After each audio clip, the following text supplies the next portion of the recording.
Pai do Senhor. Bom é estar na casa do Senhor, não é?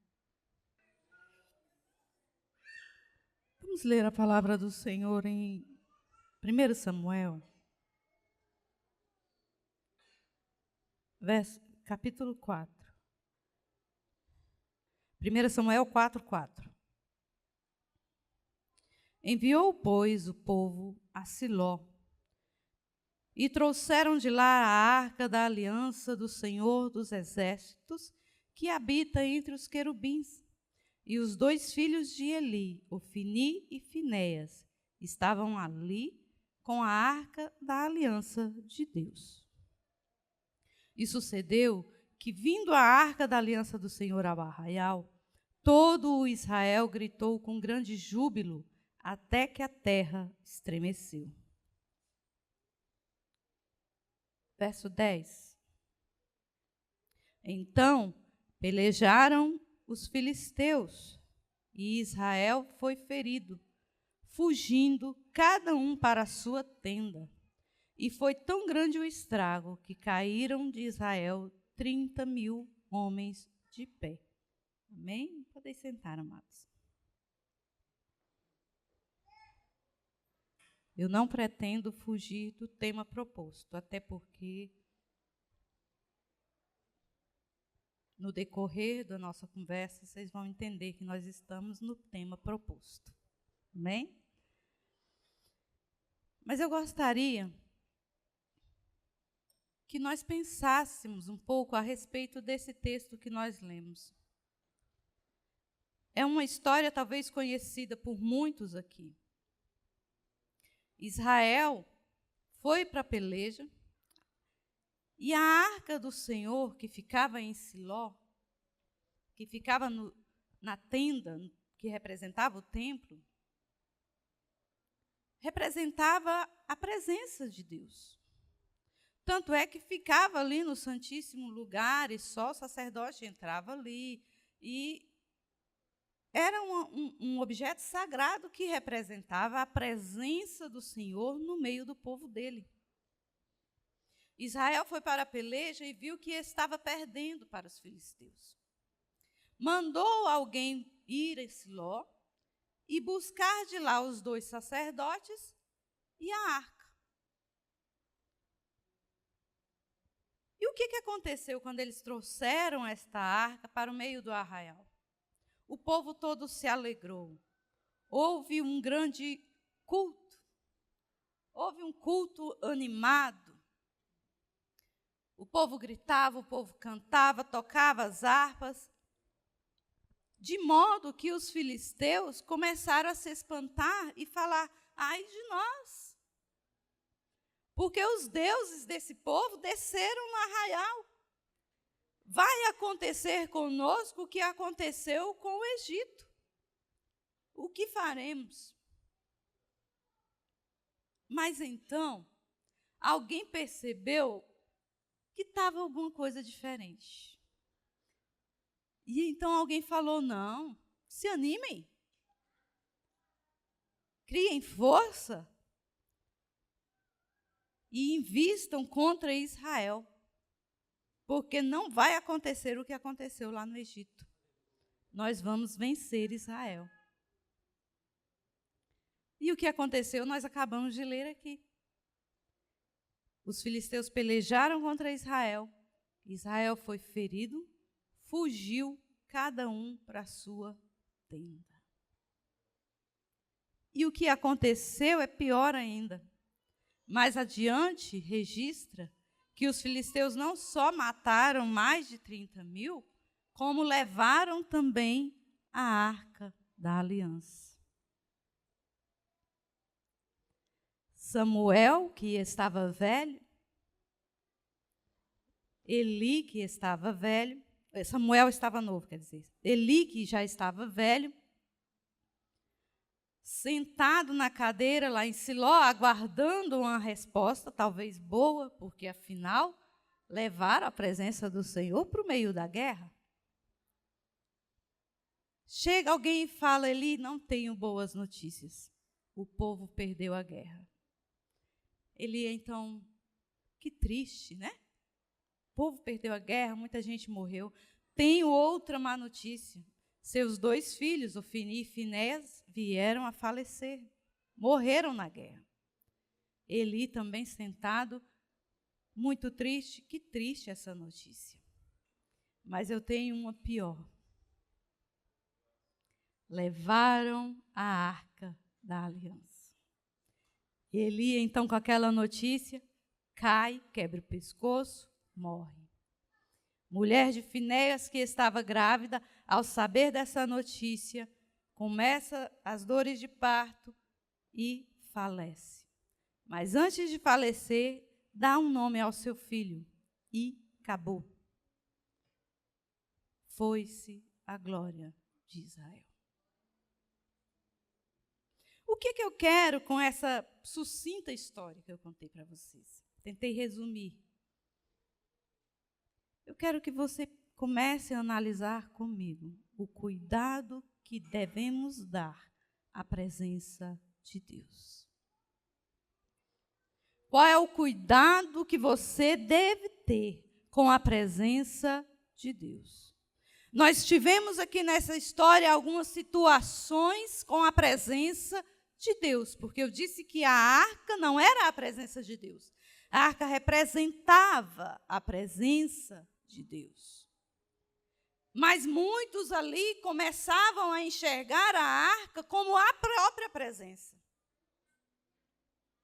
E o que acontece, o primeiro erro que acontece quando não cuida da presença, é querer somente o que essa presença faz. Nós lemos aqui que o povo de Israel mandou buscar a arca para trazer para o meio do arraial, para o meio da guerra, porque eles queriam vencer a guerra. Eu fico imaginando eles articulando entre si, falando, vamos lá buscar a arca, porque nós estamos perdendo a guerra. Se nós tivermos a arca aqui no nosso meio, com certeza, nós vamos ganhar. Quantos não estão preocupados somente com o que a presença de Deus é capaz de trazer, mas não buscam a verdadeira presença? Querem carro, querem casa, querem vitória, querem alegria, querem casamento, querem faculdade, querem saúde, mas não querem a presença. Querem vencer, ser mais que vencedores, mas não querem buscar e se dedicarem a buscar a presença de Deus.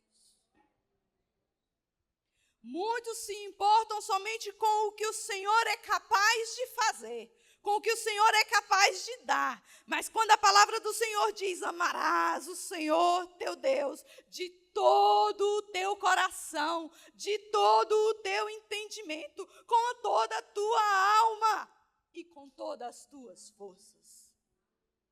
A palavra do Senhor lá em Mateus 22:37 não diz, amarás o que o Senhor faz por ti.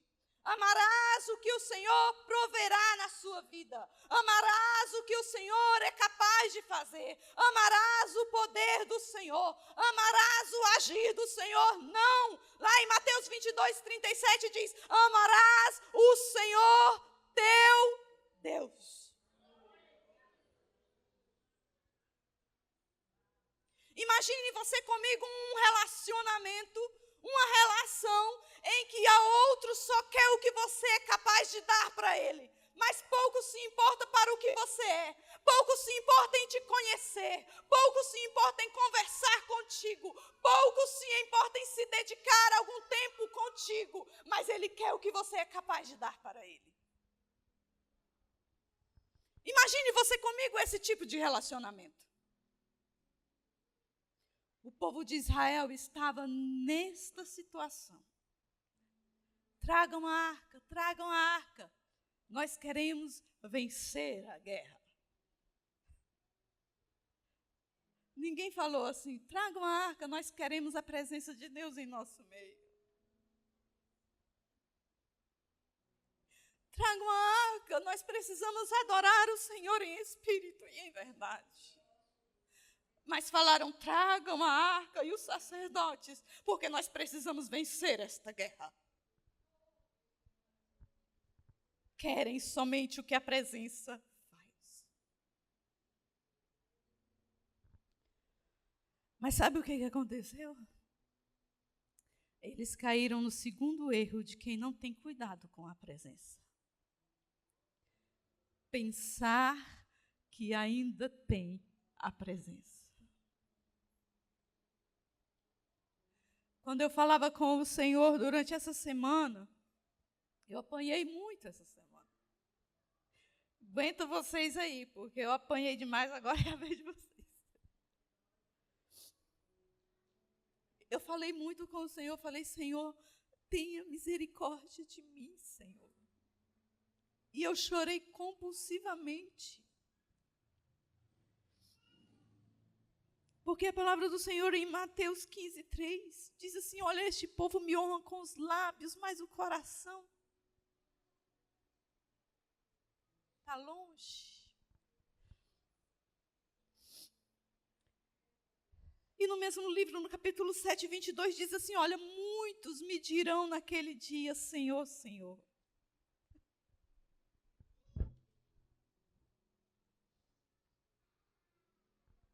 Mateus 7, 22, 23 diz, muitos me dirão naquele dia, Senhor, Senhor, nós cantávamos em Teu nome, nós profetizávamos em Teu nome, expulsávamos demônios em Teu nome, fazíamos cruzada, cultos em Teu nome.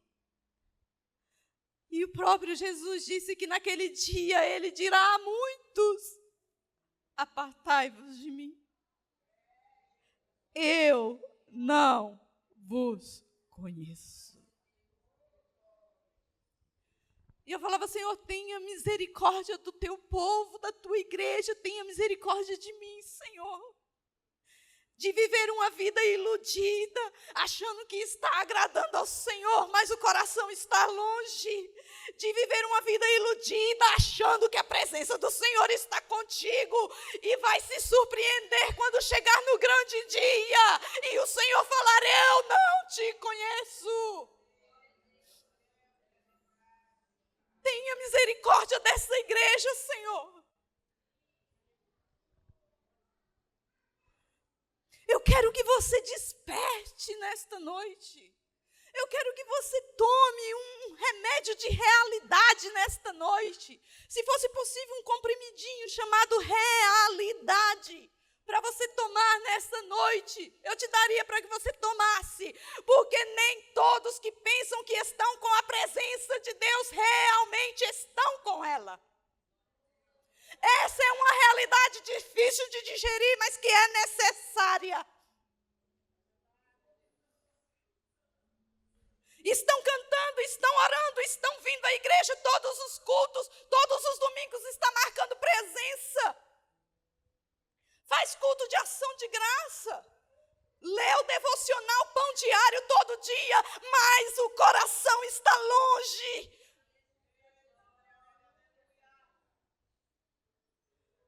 Vai dizer, Senhor, Senhor, eu era do conjunto, eu era das irmãs, eu era do círculo de oração, eu era dos obreiros, e o Senhor vai dizer, minha presença nunca esteve contigo.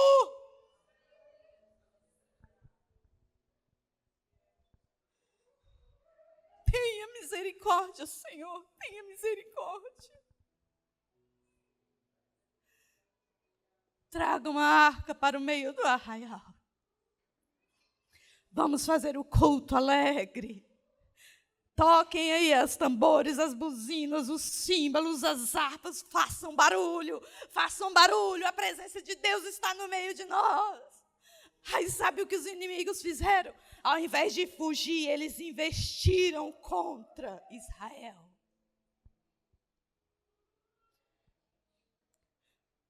Quem anda com a presença, o inimigo foge. Ele não avança. Quem tem a presença, o inimigo tem que sair em retirada. Ele não avança, ele não investe, ele tem que se retirar. Mas é só para quem anda com a presença. Quem vive iludido, achando que está com a presença, sabe o que acontece? O inimigo avança e ele hoje envergonhado, machucado.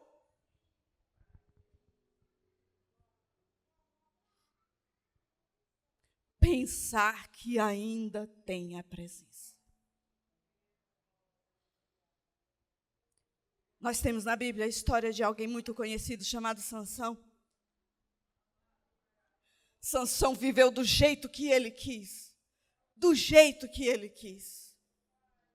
Ele sabia onde ele podia ir e onde ele não podia ir.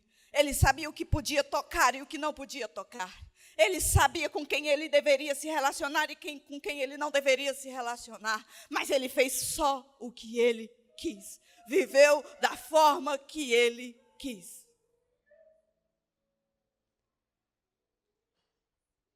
E no meio de tantas concessões, um dia, ele foi surpreendido.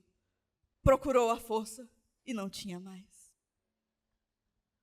Muitos, ao ler a história de Sansão, imaginam que ele perdeu a unção naquele momento no corte de cabelo. Não.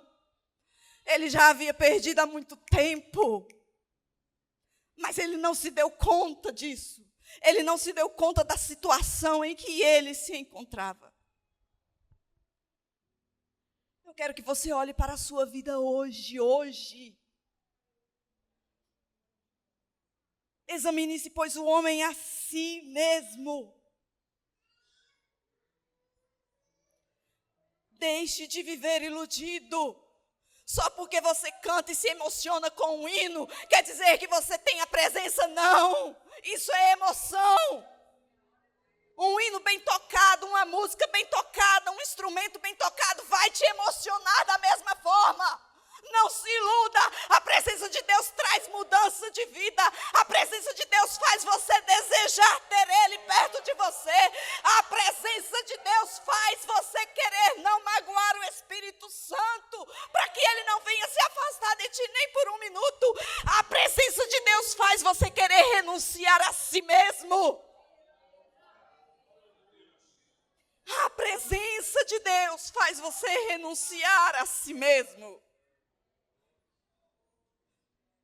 Não se iluda, porque Jesus está às portas. Ele está às portas. Ele te chamou aqui nesta noite, Ele marcou este encontro comigo e contigo para nos dizer: eu estou às portas, busque a minha presença. De verdade, não somente o que a minha presença faz, mas procure me conhecer, procure caminhar comigo, renunciar a si mesmo e buscar fazer a minha vontade.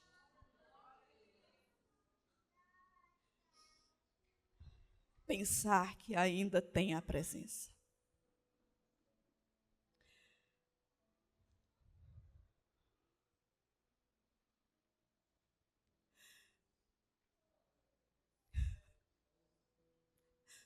Não há uma vida mais triste que essa. E é por isso que a palavra do Senhor diz que o morno ele vomita. Ou é frio ou é quente. É sim ou não. Quem é justo se justifique mais. Quem pratica injustiça, pratique injustiça, mas não fique cambaleando em dois caminhos, não. Não fique se iludindo, achando que você vivendo do jeito que você quer está agradando a Deus, porque não está. Não fique você achando porque canta bonito, porque prega bonito, porque é eloquente, porque vem no culto, porque ora todo dia um versículo, você está andando com Deus. Se você não renunciar a si mesmo, eu tenho que te falar essa realidade hoje. A presença de Deus não está contigo.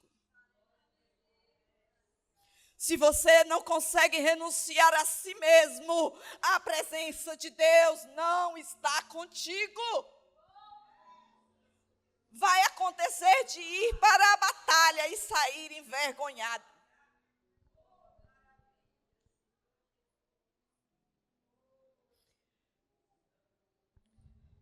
Levaram a arca.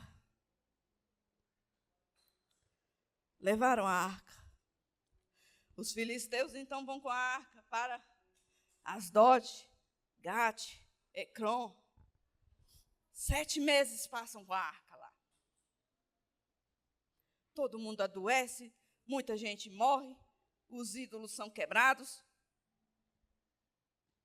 Temos que tirar isso daqui. Manda de volta a arca para Israel. Arrumam então um carro de boi, mas colocam vacas para levar. Levam a arca, então, para Bet-Semes.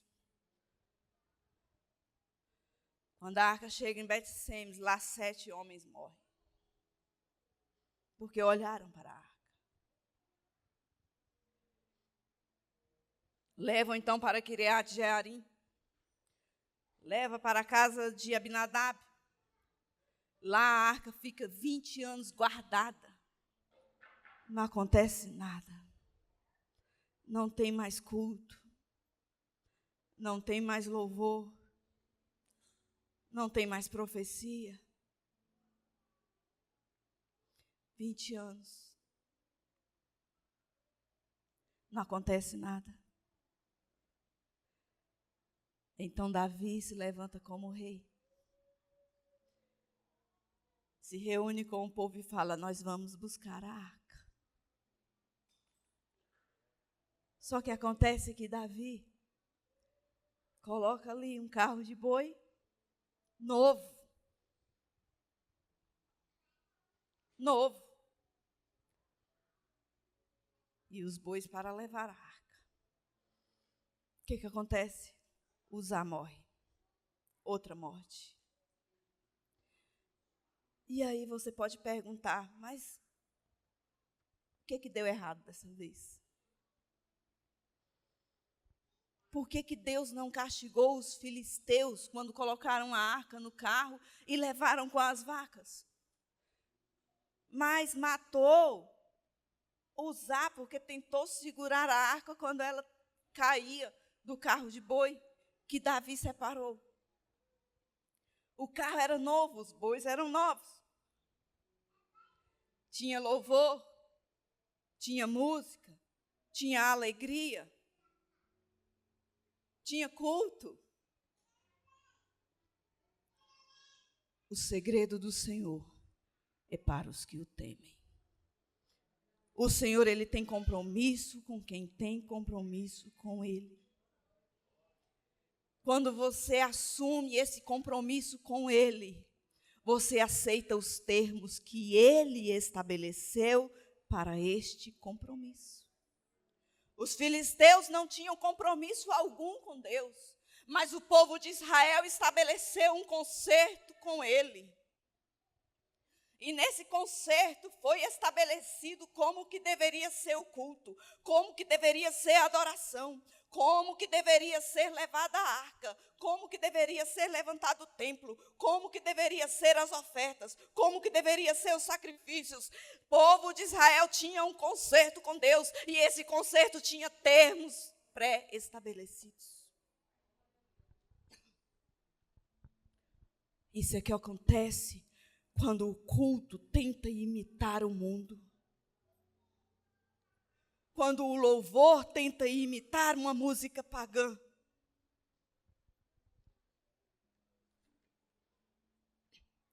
O carro era novo, a intenção era nova, era boa, o povo cantava, o povo se alegrava, mas o zelo com a palavra foi esquecido.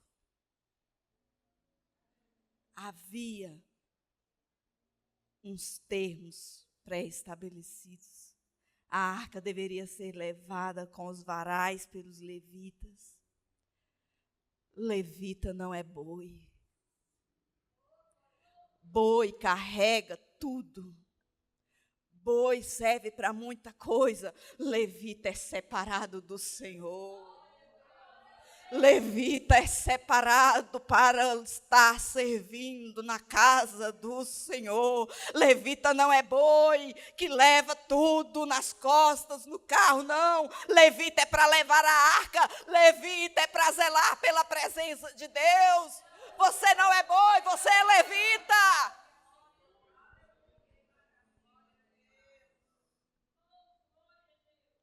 os levitas deveriam levar a arca, mas coloca os bois para carregar.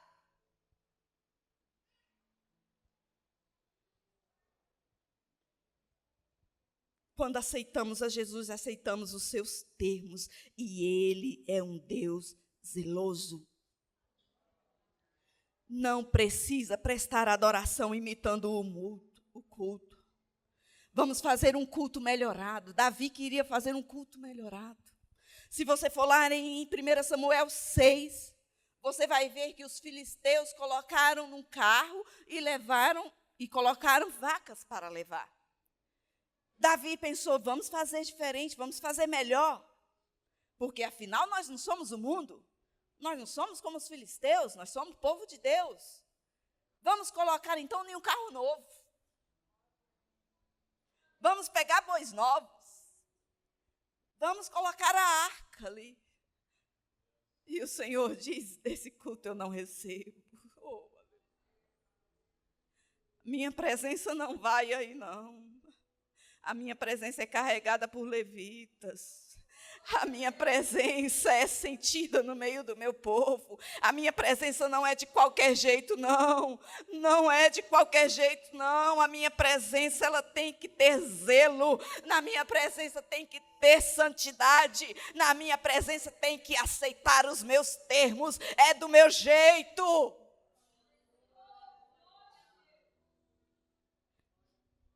Não adianta querer inventar, não. Você só vai agradar a Deus se você fizer da forma que Ele quer. Não, mas lá no mundo tem isso, tem aquilo, tem isso. Aqui a gente faz diferente. E o Senhor diz, minha presença não vai nisso aí, não. A minha presença é preciosa. Tu és santo, entronizado entre os louvores de Israel. Salmos 22:3 diz. Tu és entronizado no meio dos louvores. Mas é louvor, não é cantiga, não é repetição, não é de qualquer jeito, é louvor, louvor.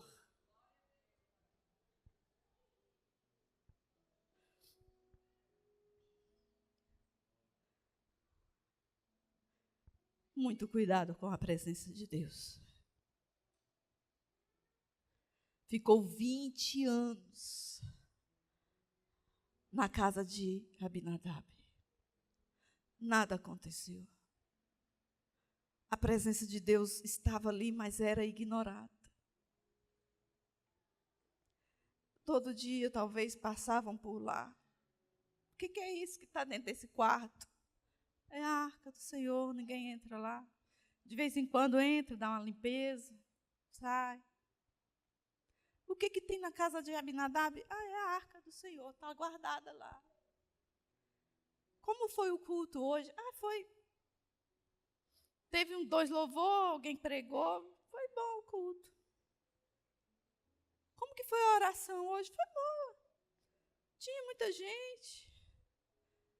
Como que é o hino que as irmãs estão ensaiando? Eu nem ouvi ainda, mas vão cantar. Cantar para quem? Cantar para quem? Está se arrumando para quê? Não, porque eu vou para o culto daqui a pouco. Vai cultuar a quem? Aonde você estava? Eu estava no culto de domingo, terminou agora, estou voltando para casa. Cultuou a quem? Ou será que está igual à casa de Abinadab? 20 anos. 20 anos tendo o privilégio de ter contato com algo que representasse a presença de Deus, mas nada aconteceu porque era uma coisa comum. De todo dia, de todo domingo. De todo domingo pela manhã, a escola bíblica, à noite tem o culto, terça-feira tem o culto de ensino, quinta-feira tem o culto de oração, é uma coisa comum, escuta, caia na real, você está vindo cultuar a quem? Você está louvando a quem? A quem você está entoando louvores? Com quem você fala quando você dobra os seus joelhos? Eu ouvi alguém falar assim, a presença de Deus ser sentida neste lugar.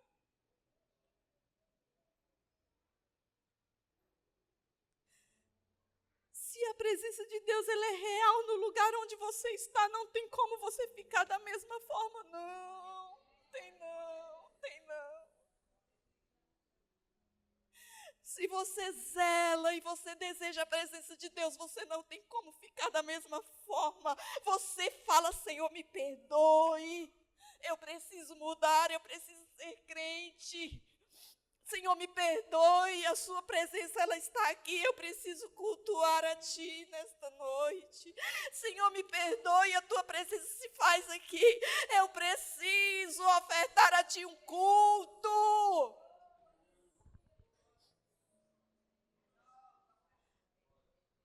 Você vem ao culto, cultuar a quem? Você sai de sua casa, você se arruma, entra no carro, sobe na bicicleta, sobe na moto, pega mototáxi, pega táxi, pega Uber, vem para a igreja cultuar a quem? Se você sai da mesma forma, se você não renuncia a si mesmo, se você não presta atenção na palavra que está sendo pregada, se você não aplica essa palavra na sua vida, a quem você está cultuando aqui? Mas você quer o que a presença traz.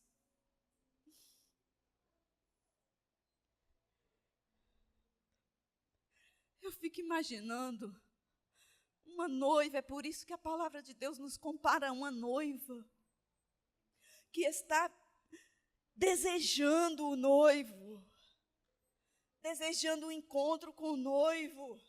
E aí então o noivo entra, se assenta e fala, agora eu estou presente aqui. Mas a noiva está tão atarefada com tanta coisa. A noiva tem que olhar no celular, a noiva tem que postar foto, a noiva tem que compartilhar, a noiva tem que fazer isso, a noiva tem que fazer aquilo. Da hora, o noivo está aqui, acaba o culto, a noiva foi embora e nem prestou atenção no noivo.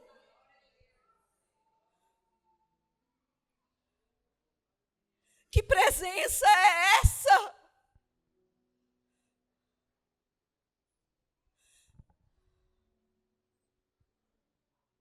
Gente, é muito sério, porque o Senhor, Ele nos chama para ter um relacionamento sério. Ele quer me levar e te levar para o céu, mas antes disso, Ele quer que você viva aqui na terra, vivendo o que Ele tem para ti, vivendo o propósito dEle para a sua vida, servindo a Ele em espírito e em verdade.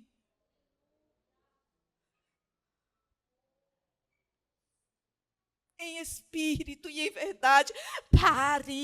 Pare hoje mesmo de viver iludido, achando que está agradando a Deus, vivendo de qualquer maneira. Eu amo a presença de Deus. Ama? Quantas vezes você falou com Ele essa semana?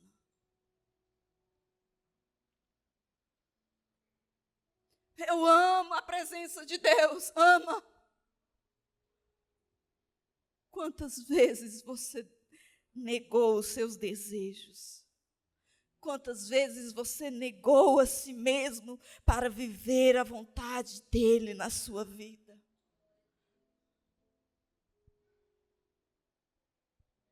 Eu sei que a palavra não é aquela.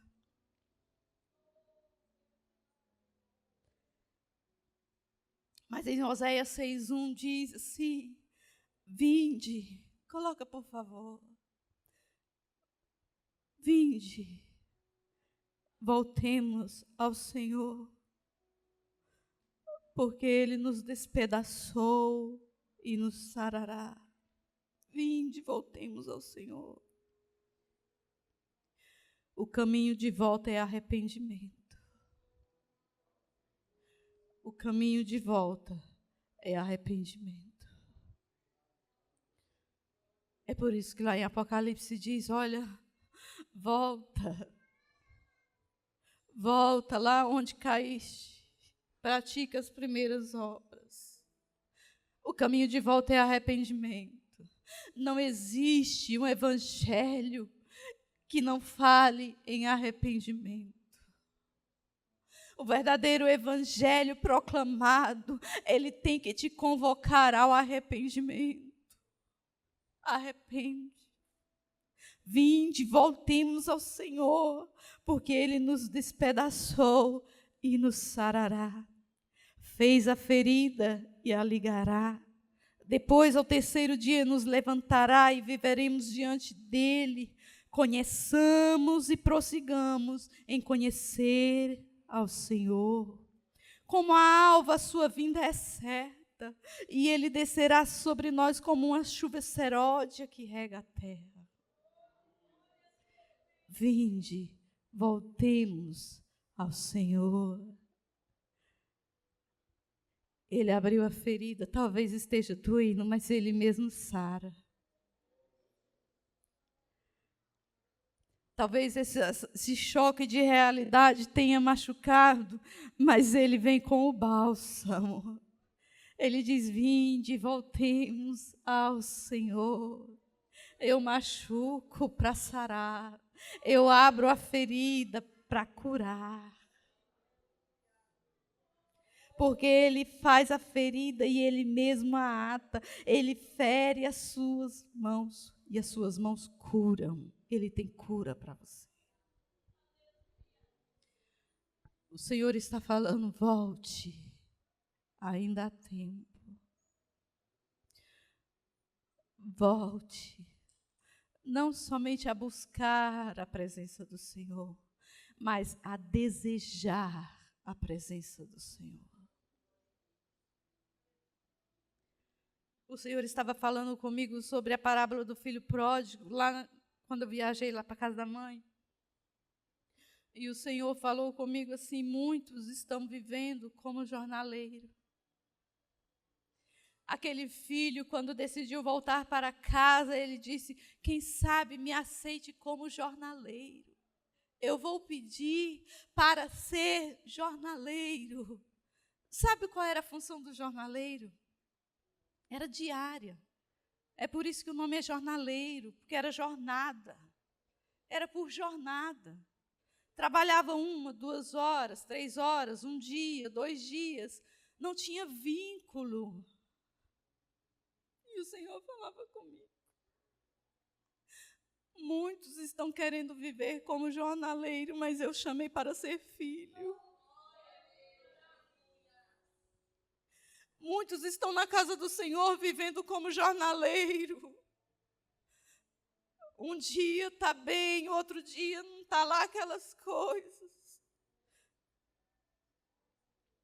O Senhor te chamou para ser filho, co-herdeiro de Cristo. Você é filho, você não trabalha por jornada. Você é um servo de orelha furada que se dedica a sua vida em servir a Cristo até o final. Sedes fiel até a morte. É até o final. Você é filho, você decidiu servir a Cristo até o final. Não é por jornada, não é por empreita, é até o final. Você não é jornaleiro, você é filho. Filho.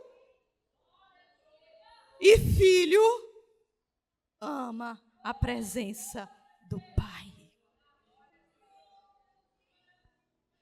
Filho reconhece a presença do Pai. Vinde, voltemos ao Senhor.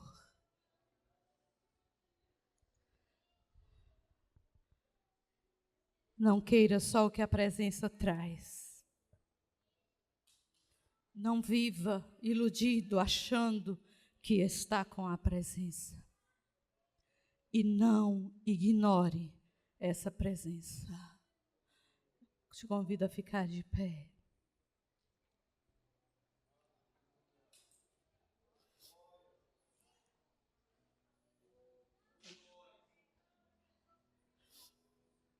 Eu te falei tudo isso hoje, para no final eu te falar que ainda há esperança. Há esperança, porque há esperança para a árvore que, se for cortada, ainda se renovará. Não cessarão os seus renovos. Se envelhecer no pó sua raiz e morrer o seu tronco no pó, ao cheiro das águas. Ao cheiro das águas brotará e dará ramos como planta verde, como planta nova. A esperança, volte, arrepende-se, arrependa-se, comece a negar a si mesmo e falar: Senhor, eu quero ser o que tu queres que eu seja. Foi falado aqui domingo que o Senhor te aceita da forma que você está, para te deixar da forma que Ele quer. Arrependa-te, arrependa-te, pratique as primeiras obras. O Senhor está voltando, o Senhor está voltando, o Senhor está voltando, e Ele vai vir para te buscar. Ele quer te chamar pelo nome, Ele quer falar: entre, bendito do meu Pai. Cuidado, você precisa ser reconhecido por Ele no grande dia. Você precisa ser reconhecido por Ele no grande dia. Eu quero que você faça uma autoanálise nesta noite. Eu quero que você fale com o Senhor. Se você quiser ajoelhar para orar, se você quiser ir lá fora para ninguém te ouvir, se você quiser abraçar com o seu irmão, você tem liberdade para isso. Mas fale com o Senhor com sinceridade nesta noite. Ele quer mudar a sua vida. Ele quer te moldar. Ele não somente quer te mudar, Ele quer te moldar, deixar do jeito que Ele quer, da maneira que Ele quer, para fazer o que Ele quer. Comece a falar com Ele aí onde você está. Comece o caminho de arrependimento. Comece o caminho do arrependimento. Senhor, eu me arrependo da maneira que eu tenho vivido. Eu me arrependo da maneira que eu tenho pensado. Eu me arrependo da maneira que eu tenho te servido. Eu me arrependo, Senhor, da falta de reverência na tua casa. Eu me arrependo por ignorar a tua presença. Eu me arrependo, Senhor, de não te buscar como eu deveria. Eu me arrependo por não me dedicar à tua obra. Eu me arrependo por não anunciar a tua